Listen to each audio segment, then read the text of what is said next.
I ain't even gonna stunt. Matt Moore actually looked pretty good coming in the second half of Jay Cutler. Also, who would have thought Bobby McCain would have came in and made a game-sealing interception for us? Hey, it is what it is. I'm not gonna come out and say that, oh, I was wrong. I was wrong. What can I say? I was wrong. Okay.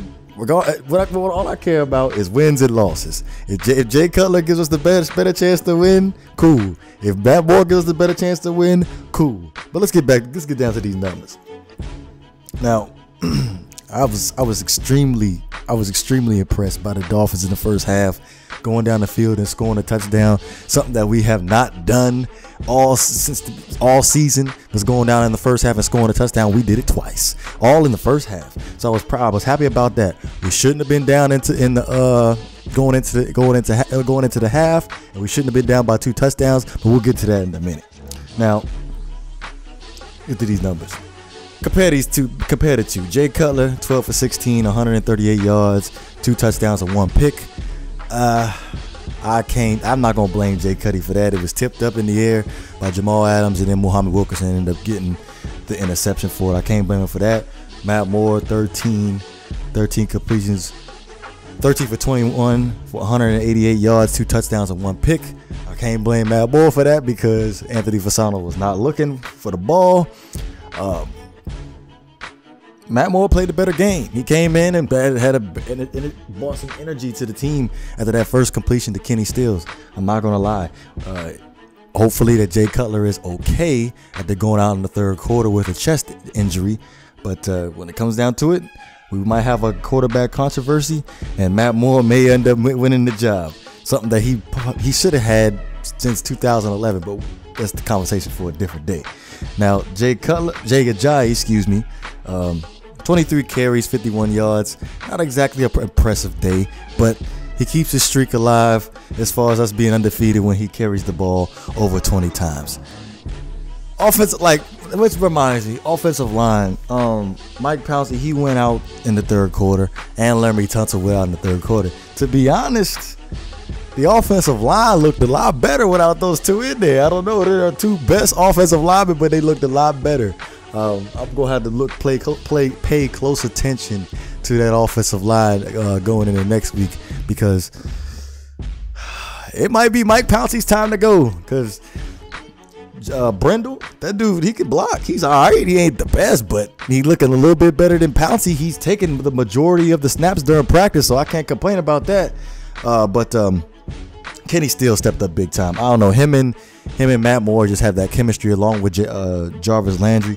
Kenny Stills was killing Buster Screen. Buster Screen could not handle it. He was getting called for holding penalties. Kenny was just killing it out there.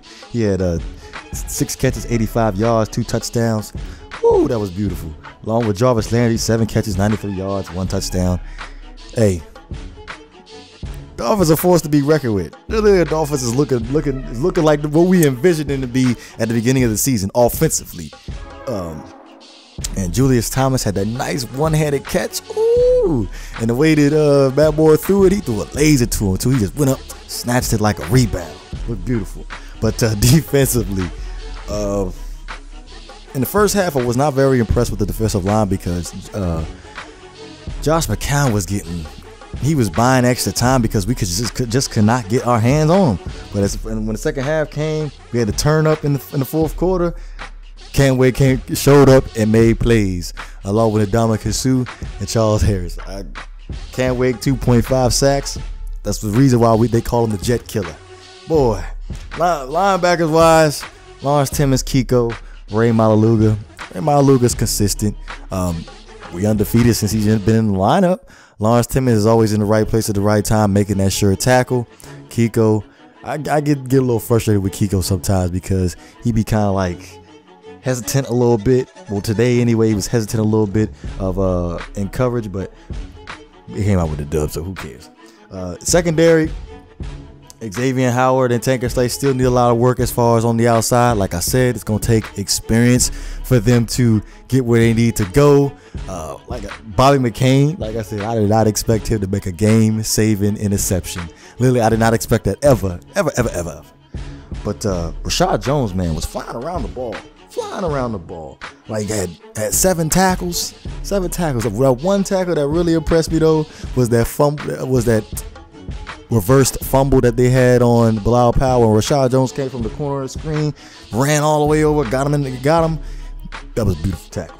But again, our Rashad Jones tackle tracker. We are now sitting at 40 tackles. I cannot complain. It's lovely. Dead body player of the day. You know what? We're gonna have to give it to Cordrea Tankersley because he got murdered twice. But I'm more so shy towards the first touchdown to Jermaine Kearse because he was 1-on-1. He burnt him. He just burnt him. The lid just got burnt. But hell of a win. Another fourth quarter comeback. We was down by 14 going into the fourth quarter.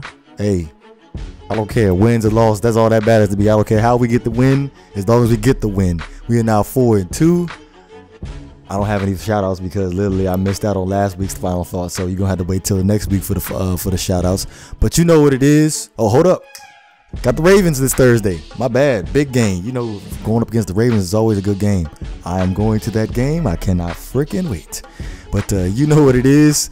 If you enjoy the content, please don't forget to hit that like and subscribe button. This is GreatOne DeVore. I'm up out of here.